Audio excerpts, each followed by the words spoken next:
Welcome back to the channel once again. It is your LB podcast, and today we are here to preview the first game week of the Premier League season 2026-27. And we start off with Arsenal versus Coventry City, which is going on Friday night football. So what do you expect from that game, Sana? Arsenal win? Yep. I'm expecting an Arsenal win. Of course, as a Ghanaian, my eyes are on Coventry because Caleb Ireji has signed for them. They also have Brandon Thomas Asante, two Ghanaian contingents. So I'll be looking forward to see how they do. But I just think after 25 years being out of the Premier League, coming back and facing defending champions Arsenal is a tall mountain to climb. And I think this Arsenal should get the job done. I'm expecting Arsenal to be emphatic, play good football, lay a marker down, tell everybody that, well, we are here to defend our title. So I'm expecting Arsenal. Yeah, it's interesting you say play good football because we don't normally see that from Arsenal. So looking forward to seeing that. Hopefully, Coventry would also make it a good game as well. But I'm expecting that against the promoted side, so that's a very decent record as well. yeah. But I'm expecting that Coventry will make it a bit difficult. It wouldn't be a walk in the park, I think. So that is Arsenal. The next game is on Saturday, early kickoff. Hull City versus Manchester United. Manchester United are playing away. Hull City, they've been tipped as the side that will finish bottom of the Premier League by many people, by many betting sites as well, and you can't really fault them for that. 2 seasons ago, they only survived the championship on goal difference, and just the year after, they finished 6th in the championship and qualified through the playoff round. They are the only side in 60 years to have placed 6th and still qualified through the playoff round. They haven't really brought in any new players. So it's just the old guys from the championship who a year ago, just on goal difference, they were going to League One. So it is a side that is very low on quality, very, very low on depth, very inexperienced. So I'm expecting Manchester United to win the game, even though it's an away game. I think under Michael Carrick, remember, since 2026, they are the best performing side in the Premier League. As at the 10 of the year, they scored the most goals as well. And they had the third best away record in the league last year. So I think going away against Hull City, I'm expecting United to take all 3 points. Yeah, Hull City, I think, is the team that I know the least about in this Premier League. I don't even know who their manager is. Only who is their manager? Their top marksman. You remember him? Sheffield United. Oh, McBurney. Yeah. I think he used to play for, was it Southampton? No, I don't remember about Southampton, but I know he played for Sheffield. Sheffield United, yeah, Sheffield United, yeah. I remember that guy. Okay, so it's a straight win for Manchester United, and I think it's going to be quite straightforward. This game, I think Hull City, they haven't signed enough players coming into the Premier League, and yeah, United is going to be an easy game for United, I think. Okay, let's look at Brentford versus Tottenham, the late kickoff on Saturday. Tottenham with all the new signings, their shiny toys. A lot of people are tipping Spurs to actually do well, and I mean doing well. What do you mean by doing well? Because they finished 17th, they finished 10th. In context, it is a good season, but for me, I don't see it as well as other people are seeing it, and I don't get why. For me, I think De Zerbi is a bit overrated in certain quarters because he hasn't really done much, in my opinion, to deserve the credit that he has gotten. And it looks as if he does have a way with players in the way that he has been able to convince players such as Senesi and those guys. Because I know some of the top class were after these players, their signatures. So it's good for Tottenham Hotspur to have brought them in. And against Brentford, Brentford was a decent side last year. We know how they played. They mostly relied on long balls. Michael Coyote with that long control.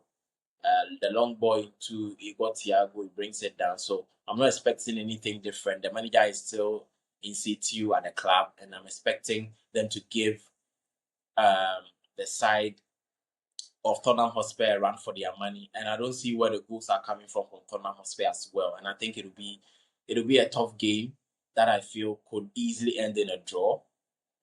So yes, I think I would go for that. Even though I do think Spurs will do well, but I think Brentford will be a very, very difficult game, especially at the G-Tech Stadium.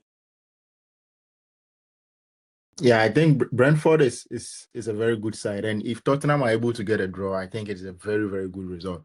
Away at Brentford, it is very difficult to get a result at Brentford, in their home ground over there, because What are your thoughts? They are going to make sure Roberto De Zerbi on De Zerbi. Yeah. For me, I think he's a good manager when he faces the big teams. When he faces the teams that want to press him, teams that want to be on the front foot, have the ball, he can be a very good manager. But against the other sides who want to sit in, defend, hit you on the break, use long balls, set pieces, and that is what he's going to face against Brentford. And I don't think he's at that level where he'll be able to match that with his new Tottenham players. So I think if Tottenham are able to get a draw, then it's a good result. But I think I'll go for a Brentford win in this one. But looking at Tottenham for the rest of the season, I think people are saying they'll perform well. I also think they'll do much better than last season, of course, because you can't finish lower than 17th and survive in the league. So they would have to improve, but I don't think they will be able to challenge or be in the top 6. I still don't think they'll be in the top 6 because it's going to be a very tough challenge. But I like Roberto De Zerbi. I like him. Yeah. Okay, so let's look at next game. City versus Bournemouth. I think it's Sunday, 10:30, or let me not say 10:30 because people have different time zones where they'll be watching from. So it is Sunday morning in most places. So City versus Bournemouth. Bournemouth have a new manager. City have a new manager. So this is sort of a clash of new managers. Enzo Maresca versus what's the other guy's name? The Bournemouth manager. I always forget his name. But he was the former coach of RB Leipzig, Marco Rosa. So that's going to be, I think, a beautiful game to watch. What do you think? Yeah, I'm looking forward to that game because I don't have much on that game because I don't know what I'll get from Marco Rose and his Bournemouth side. They went so many games unbeaten last year. I think they went something crazy, like over 20 games unbeaten. That was the best record in Europe's top 5 leagues at Andoni Raiola. I'm hoping that they still have a good base. They haven't lost as many players as they did last year, where they lost all their back four: Hoysen, Keke, Zabani, even their goalkeeper Kepa left. This season, they haven't lost as many as they did last year, even though they've lost their manager. I think Bournemouth is a well-run club, and the continuity from in Andoni Raiola, I'm hoping that they will have a good year. And I think they still have good players. Alex Scott is still at the club, very good player. So for Manchester City, Enzo Maresca, if I know how he is, when I remember when they played before the Club World Cup final, journalists asked him how his side will cope with PSG having majority of the ball, and he was like, "Why do you think PSG will have the ball?" He has that sort of arrogance about him where he knows that he knows how good he can be, and I think after the Community Shield, he knows what people have said about him and him replacing Pep Guardiola. So I think he would also like to lay a marker down and actually let people know that I'm actually know what I'm doing. I'm not just employed by Manchester City because I was Pep's little guy.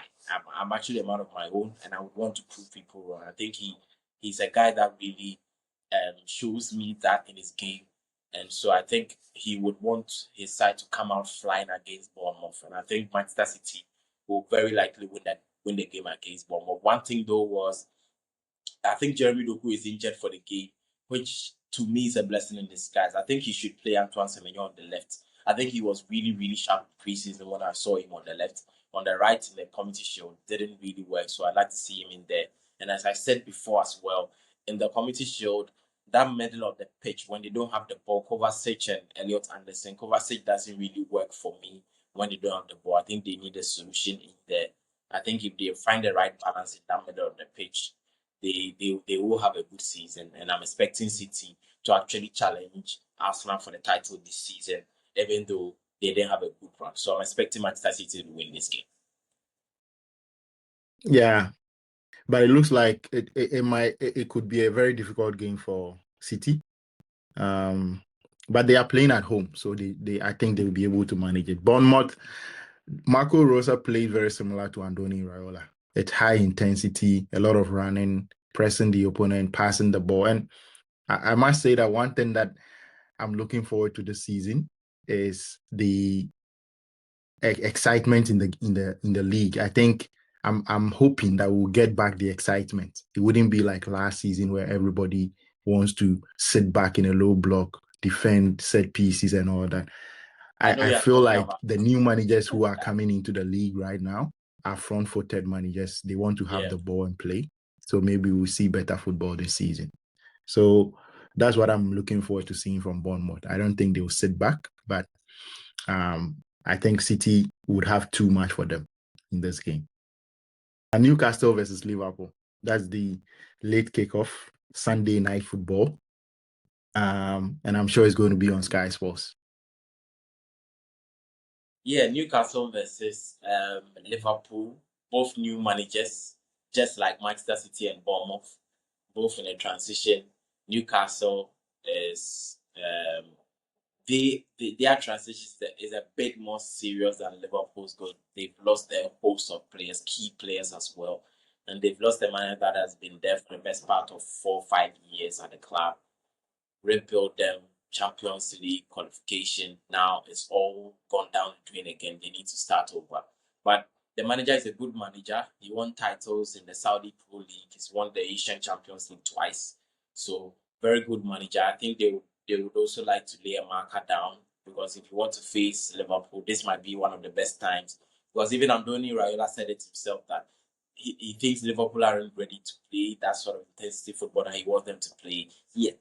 And so if you want to face Liverpool, this might be the right time. Also remember, Andoni Raiola, in his first year at Bournemouth, he went 9 games without winning a single game. That tells you that maybe his teams take a lot longer to actually adjust to the way he wants them to play. So this might be a good time for Newcastle. Yeah, but on that point though, do you think it is going to take that long? Given that he's now coaching better players, he has more quality in the side. So for me, I feel like it is going to take a while, but it wouldn't take as long. What do you think about that? I think it will still take us a while for them to play exactly how he wants them to play. But we shouldn't necessarily play the way he wants us to play to win games. We should still be able to win games even if we don't play to the best level he wants us to play. That is what I would say. Okay. All right. So I'm expecting Liverpool to win. Liverpool win in this game, an away win.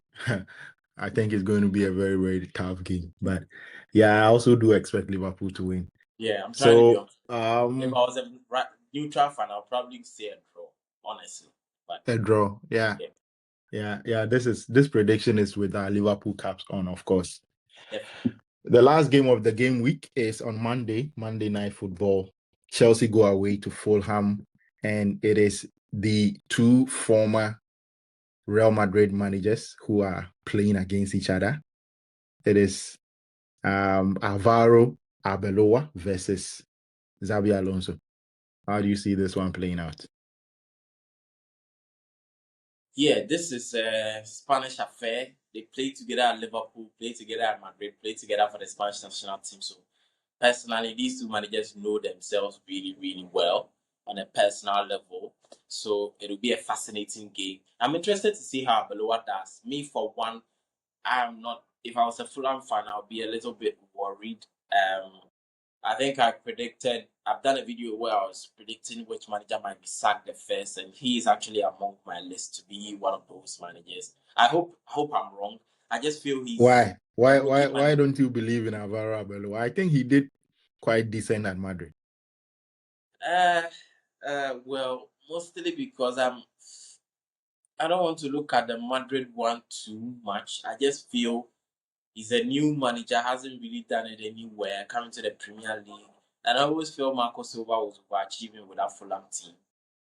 So I don't think they're as good as where they finish every season. I think their team, how a team has been able to function around a player like Alex Iwobi for this long and be as competitive as they've been, picking points off some very difficult teams at times. I just feel he hasn't got experience enough. I mean, they've helped them by bringing in a few quality players. Gonzalo Garcia has joined the striker for Real Madrid. So I hope I'm wrong. I don't know. I just have a funny feeling that he might struggle a little bit, especially at the beginning at Fulham. But I'm expecting this game to be a fascinating one. I think I'm seeing a draw. I think Xabi Alonso will do well at Chelsea, but for this particular game, I think I'll go for a draw because I feel it'll be a game, an entering game. Fulham would like to take the game to them. Abdullah would like to show more intention, and I think they will surprise Chelsea and actually get a result out of this game. Yeah, I'm quite surprised that people think that Arbeloa wouldn't do well. For me, I think he's a decent coach, and for a team like Fulham, they are a team that have quite decent players, even though they've lost Raul Jimenez and the former Liverpool guy. I think they still have enough And quality in Wilson. their side. Yeah, Wilson. So, but I still think they have enough quality in their side with the addition of those two Madrid youngsters, Garcia, and I think is it Palestri or Pelistri? So they have quite a decent squad, and I think Arbeloa is a smart guy. He's been in the Premier League. He's played in the Premier League. He knows exactly what to expect in the Premier League, and coaching a team like Madrid is no joke. Even if even if it didn't go as well as maybe he would have expected, I think he'll be able to do a good job here. So in this game, I think it's going to be a difficult one for Chelsea. I'm not going to lie, but I'll still go for a Chelsea win. I think Chelsea is going to win this game. Alonso would have too much experience, too much quality for Alvaro Arbeloa to be able to handle. So I expect a Chelsea win in this one. And I don't know, but I do think that Chelsea, I'm expecting Chelsea to perform well this season. I do expect Chelsea to perform well this season, Xabi Alonso. My only worry with Chelsea is the owners. These Chelsea owners, I'm afraid, might find a way to derail the season for Chelsea. Those guys, I don't trust them. They always find a way to destroy or shoot themselves in the foot. So that is my only worry. If it was left with Xabi Alonso alone, if he's allowed to operate with a free hand, I think Chelsea are going to do well this season. They might actually be in the top three by the end of the season. But we'll see how that goes. Yeah. So thank you very much, everyone, for joining us. And we'll see you later on with more previews and also a review of the match week. See you.